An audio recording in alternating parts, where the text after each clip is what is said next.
দিয়ে কাছে নিও, মমতার বন্ধনে আমায় বেঁধে সব ভুল ক্ষমা করে দিও।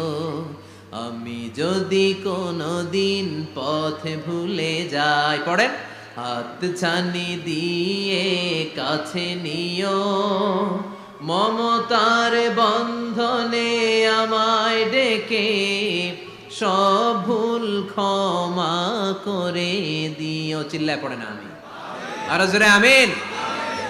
এজন্য বিশ্বনবী বললেন যে দোয়া বাদ দিল তার সব বাদ। কারণ দোয়া দিয়ে নামাজ শুরু, দোয়া দিয়ে সব শুরু, দোয়াটাই হলো ইবাদত। চিল্লায় বলেন ঠিক কিনা? আর দোয়া ও সিলাহুল মুমিন, দোয়া হচ্ছে মুমিনের উইপন, অস্ত্র, মুমিনের বড় অস্ত্র। যেখানে সবকিছুর দৌরাত্ম্য শেষ, ওইখানে দোয়ার দৌরাত্ম্য